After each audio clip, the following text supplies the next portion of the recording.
اجالا شان رمضان ہے، مومنوں کے دل کا اجالا شان رمضان ہے سارے مہینوں سے۔ الحمدللہ رب العالمین والصلاة والسلام علی سید الانبیاء والمرسلین، اما بعد فقد قال اللہ تبارک و تعالی فی القرآن الکریم، اعوذ باللہ من الشیطان الرجیم، بسم اللہ الرحمن الرحیم، یا ایہا الذین آمنوا کتب علیکم الصیام کما کتب علی الذین من قبلکم لعلکم تتقون، صدق اللہ العظیم وصدق رسولہ النبی الکریم۔ ناظرین اکرام، رمضان المبارک کی ان بابرکت اور پر نور ساعتوں میں AOIQ TV پر آپ پروگرام دیکھ رہے ہیں فضائل رمضان، جو رمضان المبارک میں روزانہ میرا اور آپ کا گفتگو کا سلسلہ ہے۔ ناظرین اکرام، اس پروگرام میں ہم رمضان المبارک کی برکات کا ذکر کرتے ہیں، ان بابرکت ساعتوں میں اللہ کو کیسے راضی کیا جا سکتا ہے، قرآن کی آیات اور رسول اللہ صلی اللہ علیہ وآلہ وسلم کی احادیث میں یہ تلاش کرتے ہیں۔ ناظرین، رمضان کی جو سب سے اہم عبادت ہے وہ روزہ ہے، جس کو اللہ تعالیٰ نے بیان فرمایا قرآن میں، یا ایھا الذین آمنوا کتب علیکم الصیام، اے ایمان والو ہم نے تم پر روزوں کو فرض کیا، کما کتب علی الذین من قبلکم، جیسے تم سے پہلی امتوں پر بھی فرض کیا تھا، لعلکم تتقون، تاکہ تم میں تقوی آ جائے۔ ہم نے پہلے پروگرامز میں تقوی اور اس کے حصول کا مقصد کیا ہے اس پر تفصیل سے کلام کیا۔ ناظرین، روزہ ایک ایسی عبادت ہے جو اللہ اور بندے کے درمیان راز ہوتا ہے۔ ظاہر ہے اگر انسان روزہ رکھتا ہے، اکیلے میں کھا پی رہا ہے، اکیلے میں جا کے کھانا کھا لے، پانی پی لے، کچھ بھی کر لے، تو وہ لوگ اس کو نہیں دیکھ رہے ہوتے۔ جب اس نے روزہ رکھا ہوتا ہے، آخری وقت تک وہ جو محنت برداشت کر رہا ہوتا ہے، لوگوں سے چھپ کے وہ کھا پی سکتا تھا، تو یہ اللہ اور اس کے درمیان میں ایک راز ہے۔ اسی لیے اللہ کریم ارشاد فرماتا ہے کہ روزہ میرے لیے ہے اور میں خود اس کی جزا دوں گا، میں اس کی جزا ہوں یا میں خود اس کی جزا دوں گا۔ ناظرین، اللہ تعالیٰ نے اس کے لیے کتب علیکم الصیام، جو میں نے آیت پڑھی، اللہ تعالیٰ نے قرآن کریم میں اس کے لیے لفظ صوم کا استعمال فرمایا ہے۔ لفظ صوم کا معنی ہے رک جانا، یعنی اس طرح شریعت میں جب اس کا روزے کا صوم کا ذکر کیا جائے گا تو طلوع فجر سے لے کر، فجر طلوع ہونے سے لے کر غروب آفتاب تک، مغرب کی اذان کا وقت شروع ہونے تک کھانے پینے سے، جماع سے اور ممنوعات سے رک جانے کو صوم کہا جائے گا، روزہ کہا جائے گا۔ صوم کا، روزے کی حکمتیں کیا ہیں؟ سب سے پہلی حکمت جس میں ہم نے پہلے مستقل 2 پروگرامز پہ کلام کیا، لعلکم تتقون، اللہ کا خوف آ جانا، گناہوں کو ترک کر دینا، ہر وقت یہ تصور آنا کہ اللہ دیکھ رہا ہے، اور اعمال خیر کرنا۔ پھر اس کی حکمتوں میں صبر آتا ہے۔ ایک مومن جب کھانے پینے سے صبر کرتا ہے، جب حلال چیزوں پہ صبر کرنے کی اس کو عادت ہو جاتی ہے، تو وہ اس سے اپنی پھر عادت ڈیولپ کرے کہ جب اللہ کے حکم کی خاطر، اللہ کی رضا کی خاطر وہ روزے میں حلال چیزوں پر صبر کر سکتا ہے، تو غیر روزہ میں حرام چیزوں پر بھی صبر کرنے کی عادت ڈالے گا۔ پھر اس کا اہم ترین مقصد جذبہ اثار ہے کہ ایک تو رمضان میں سخاوت کا مہینہ ہے، سخاوت کہ لوگ زکوٰۃ بھی ویسے تو سال میں کبھی بھی ادا کر سکتے ہیں، لیکن کیونکہ فرض 70 گنا بڑھا دیا جاتا ہے، جب رمضان میں زکوٰۃ ادا کرتے ہیں،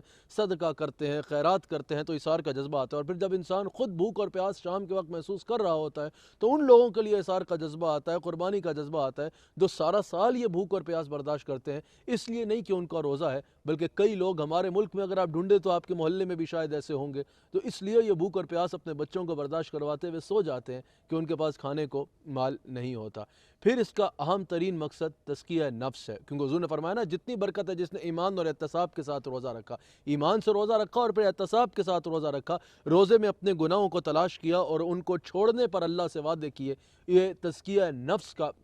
باعث بنتا ہے روزہ۔ ناظرین، روزے کی فضیلت میں حضور نے ایک حدیث فرمائی نا کہ روزہ جہنم میں اور انسان میں عذاب میں جو ہے وہ ڈھال بن جائے گا قیامت کے دن۔ اگر ناظرین ہم حالات پہ دیکھیں نا، اگر ہم اپنے حالات پہ خود بھی دیکھیں تو دنیا میں روزہ گناہوں سے ڈھال بنا ہوتا ہے۔ اب انسان کتنا بھی گناہ گار کیوں نہ روزہ رکھ رہا ہوگا نا، ویسے فلمیں دیکھتا ہوگا، اگر فلم دیکھنے کا موقع آئے گا بولے گا نہیں یار روزہ ہے نہیں دیکھتے، ویسے جھوٹ بولتا ہوگا، روزے میں جھوٹ سے بھی رک جائے نہیں یار روزہ ہے، برائی کرتا ہوگا، جو گناہ عادتاً بھی کرتا ہوگا، جب وہ بولے گا میں نے اتنا سارا دن جو ہے وہ بھوک پیاس برداشت کیا تو کہیں ایک گناہ سے وہ ضائع نہ ہو جائے۔ انسان اب بار بار یہ سنتے ہو کہ نہیں یار روزہ ہے، ویسے تو کرتے ہو، یہ کہا نہیں روزہ ہے نہیں کریں گے، تو روزہ اتنی بابرکت چیز ہے کہ آخرت میں تو عذاب پہ ڈال بنے گا ہی بنے گا، دنیا میں بھی گناہ اور انسان کے بیچ ڈھال بن جاتا ہے۔ تو جس طرح روزے میں یہ پریکٹس ہوتی ہے کہ یار روزہ ہے یہ گناہ نہیں کرنا، تو روزے کے بعد بھی یہ پریکٹس جاری رکھا کریں، 11 مہینے روزے میں پریکٹس کیا کریں، 11 مہینے عمل کیا کریں کہ نہیں یار اللہ دیکھ رہا ہے گناہ نہیں کرنا، جیسے روزے میں اللہ دیکھ رہا ہے نا گناہ نہیں کرنا، ویسے اللہ کیا غیر رمضان میں نہیں دیکھتا؟ تو روزے سے یہ برکت لو نا، روزے سے یہ تصور لو کہ اللہ دیکھ رہا ہے، اور غیر رمضان میں بھی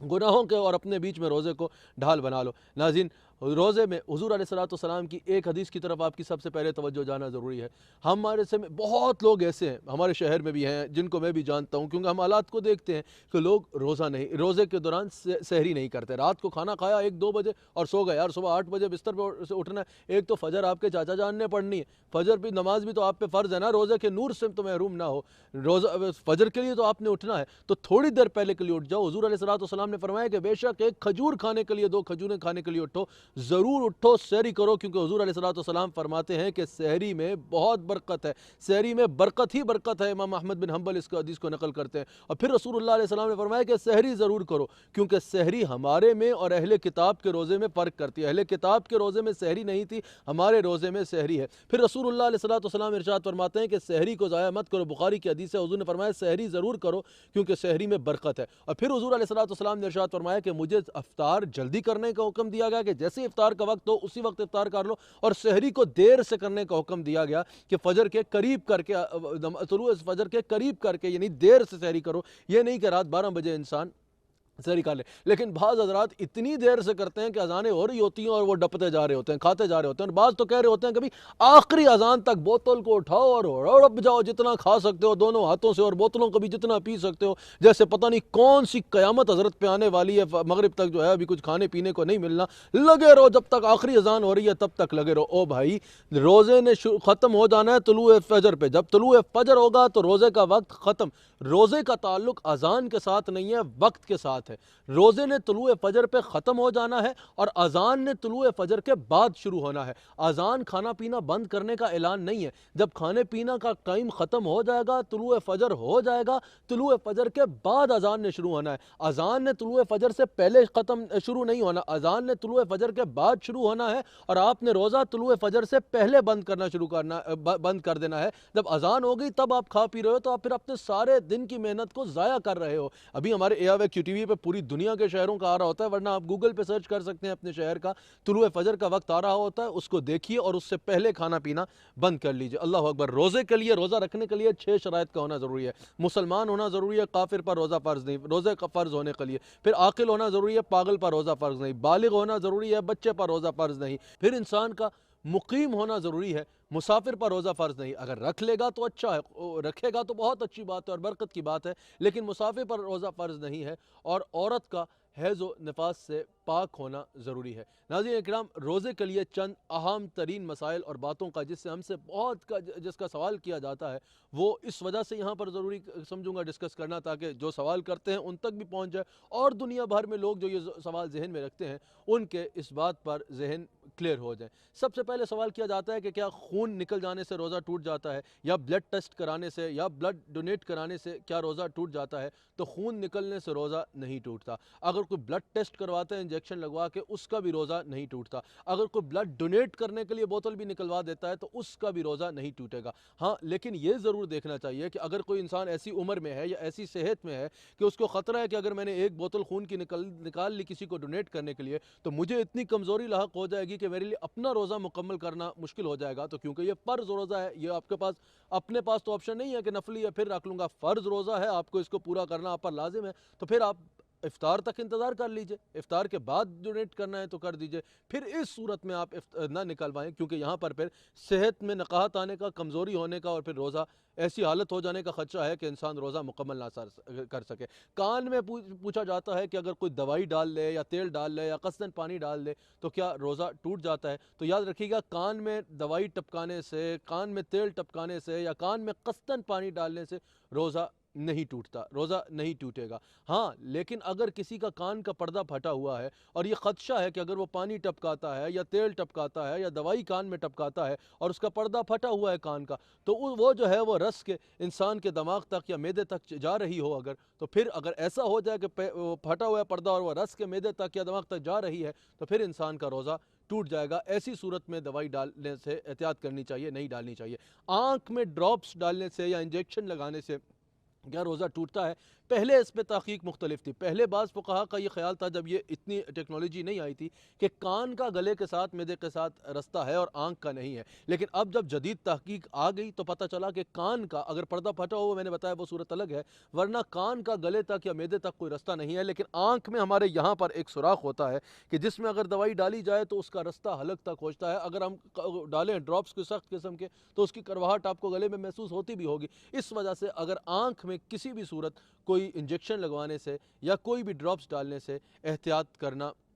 ضروری ہے، یہ نہیں ڈالنی چاہیے، کیونکہ اگر وہ حلق تک پہنچ گیا اس کا ذائقہ اور وہ حلق میں پہنچ گیا تو انسان کا روزہ فاسد ہو جائے گا۔ اب انجیکشن کو جلد میں لگوانا، پٹھوں میں لگوانا یا رگوں میں لگوانا، اس سے بھی احتیاط کرنا بہتر ہے۔ اس سے احتیاط کی جائے، افطار تک کا انتظار کیا جائے، افطار کے بعد ہی لگوایا جائے۔ اس پہ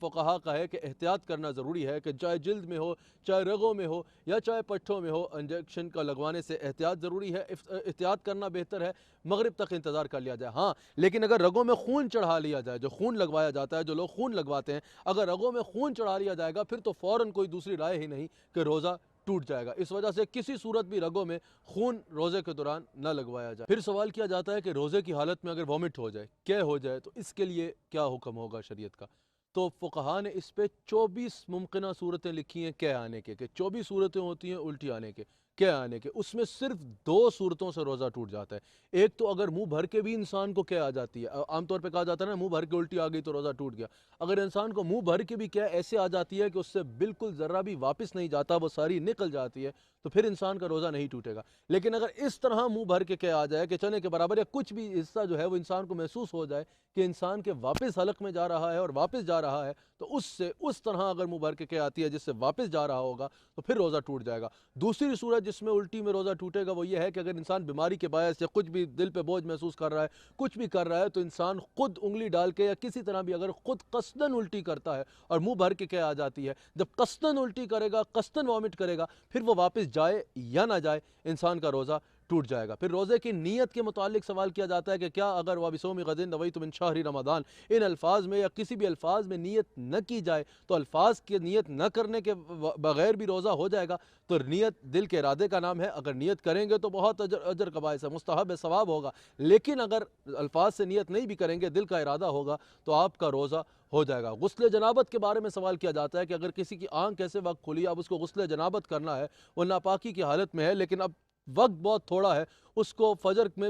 اگر غسل کی طرف چلا گیا تو سحری نہیں کر سکے گا، تو اس وقت وہ اگر اٹھ کے سحری کر لیتا ہے، سحری کے بعد غسل کر لیتا ہے اور پھر نماز فجر پڑھتا ہے، تو اس کا روزہ بالکل ہو جائے گا اور اس کے اجر میں بھی کمی نہیں آئے گی۔ اسی طرح اگر روزے کے دوران وہ سو رہا ہے، اس کو احتلام ہو جاتا ہے، اس کو غسل کرنا ہے، اب اگر وہ اٹھ کے غسل کر لیتا ہے اور نماز کے لیے تیار ہو جاتا ہے، تو اس کے روزے میں بھی کوئی کمی نہیں آئے گی، روزے کے اجر میں بھی کوئی کمی نہیں آئے گی اور اس کا روزہ بالکل مکمل ہو جائے گا۔ ہاں لیکن اس صورت میں چاہے روزے میں ہو چاہے روزے کے بغیر ہو، اگر ایک نماز سے زیادہ وقت گزار دیا، ایک نماز کے ختم ہونے سے زیادہ وقت گزار دیا، تو یہ مکروہ تحریمی ہے، یہ گناہ کبیرہ ہے، کیونکہ اس میں آپ کی فرض نماز جا رہی ہے، اس لیے غسل کرنے میں جلدی کرنی چاہیے۔ دوسرا، روزے کی حالت میں مسواک کا حکم پوچھا جاتا ہے کہ روزے کی حالت میں مسواک پہ شرعی حکم کیا ہے؟ تو یاد رکھیے گا، رسول اللہ صلی اللہ علیہ وآلہ وسلم کے صحابی حضرت عامر بن ربیعہ رضی اللہ تعالیٰ عنہ حدیث کے راوی ہیں، ترمذی میں یہ حدیث موجود ہے۔ حضرت عامر بن ربیعہ بیان کرتے ہیں کہ میں نے خود رسول اللہ علیہ السلام کو بہت مرتبہ، یعنی ایک سے زیادہ مرتبہ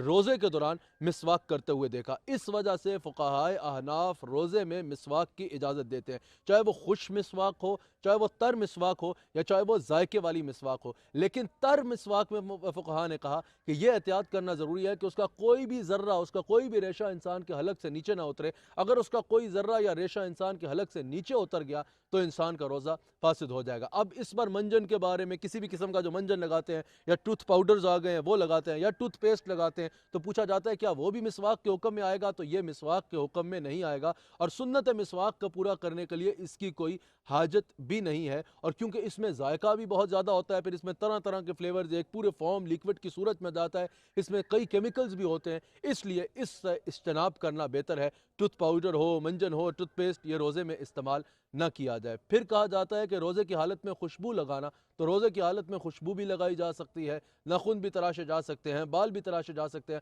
ہاں پرفیوم جو دور کر کے لگانا یا کچھ اس طرح کے اس کے منہ میں ذرات نہ جائیں، ویسے اگر انسان لگاتا ہے کہ اس کے گلے میں کرواہٹ محسوس نہ ہو، منہ میں نہ جائے، تو بالکل اس کو لگایا جا سکتا ہے۔ انہیلر کے بارے میں بہت سوال کیا جاتا ہے کہ دمے کے مریض انہیلر یوز کرتے ہیں، تو کیا روزے میں اگر ان کا مرض بہت زیادہ بڑھ گیا ہے تو وہ اگر انہیلر یوز کریں تو ان کا روزہ ہو جائے گا؟ تو اگر ان کو اتنی زیادہ بیماری ہے کہ اگر روزے کے دوران وہ انہیلر نہ یوز کریں تو سانس بند ہونے کا خطرہ ہے یا جان کا خطرہ ہے، یا ان کو کوئی دیندار، یہ نہیں لبرل قسم کا جو ہر بات میں بولتا ہے روزہ چھوڑ دو، دیندار ایماندار ڈاکٹر ہو، طبیب ہو، وہ یہ مشورہ دے، وہ بتائے کہ اگر تم نے روزے میں انہیلر یوز، تم نے بار بار انہیلر یوز نہ کیا تو تمہاری صحت بگڑنے کا امکان ہے، تمہارا سانس بند ہو سکتا ہے، تمہاری جان کو خطرہ ہو سکتا ہے، یا اعضائے بدن میں سے کوئی جو ہے وہ خراب ہو سکتا ہے، تو اس وقت انسان شرعی معذور کہلائے گا۔ پھر اگر اس کو انہیلر یوز کرنا پڑ جائے یا وہ انہیلر یوز کرے، اس کو دمے کا مرض ایسا ہو، تو پھر وہ شرعی طور پہ معذور کہلائے گا، وہ اس وقت روزہ نہ رکھے۔ بعد میں اگر اس وقت فدیہ ادا کر دے، بعد میں اگر صحت درست ہو جاتی ہے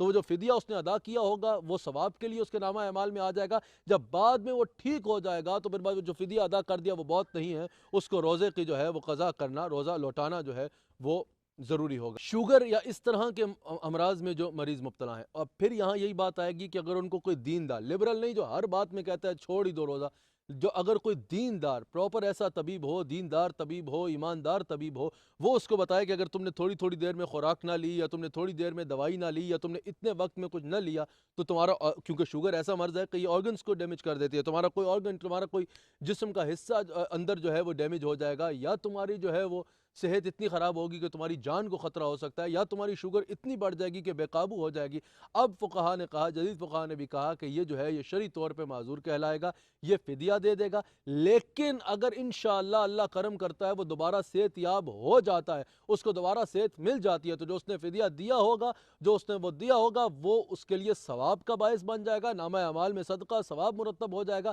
اب اس پر شریعت یہ لازم کرتی ہے کہ وہ روزہ لوٹائے۔ بعض حضرات تو بھئی سگریٹ پینی ہے اس لیے روزہ نہیں رکھنا، ذرا سی طبیعت خراب ہوگی، پیٹ خراب ہوگا تو حضرت کے لیے بڑی قیامت ہوگی، سارا دن جو ہے وہ دکان میں بیٹھنا مشکل ہو جائے گا، پیٹ خراب ہو گیا تو روزہ نہیں رکھنا، زکام ہو گیا، ہو زکام ہو گیا بھائی روزہ نہیں رکھنا، فدیہ دے دو۔ او بھائی یہ بات یاد رکھنا، یہ ایسے جب آپ کی صحت پہ بن جائے یا آپ کو کوئی جسم کو ڈیمیج کا ہو، یہ زکام پیٹ خراب یہ بھی کوئی بات ہے کرنے والی؟ یاد رکھیے گا۔ اب سگریٹ کے لیے روزہ چھوڑے، جہاں کھانا پینے کے بغیر جو نہیں رہ پا رہا اس کو حکم ہے کہ روزہ رکھو، تو آپ حضرت والا سگریٹ کے لیے روزہ چھوڑ رہے ہیں یا آپ اپنے گٹکا مبارک کے لیے روزہ چھوڑ رہے ہیں؟ یہ یاد رکھیے گا، رسول اللہ صلی اللہ علیہ وسلم نے فرمایا جس نے جان بوجھ کے رمضان کا ایک بھی روزہ قضا کیا، وہ ساری زندگی بھی اس کی قضا ادا کرتا رہے تو اس کا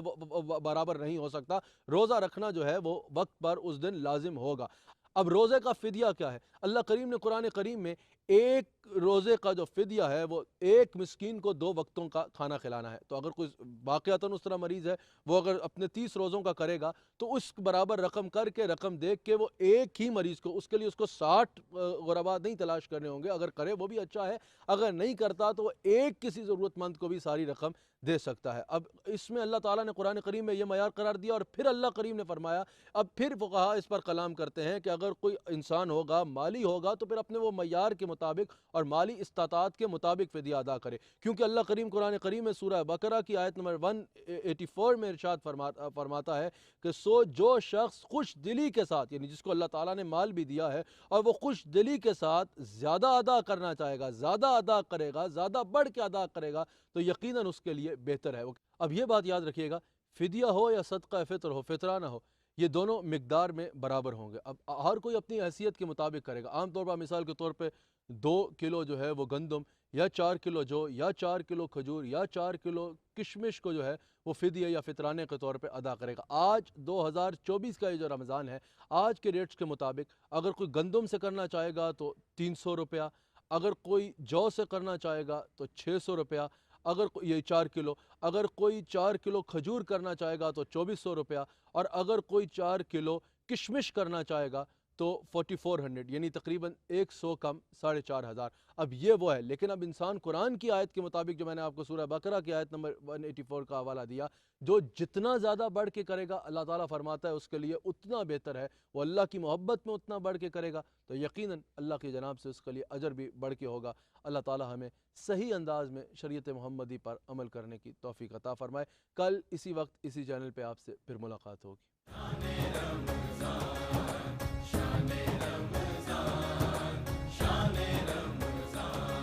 ہے مومنوں کے دل کا اجالا شان رمضان، ہے مومنوں کے دل کا اجالا شان رمضان، ہے سارے مہینوں سے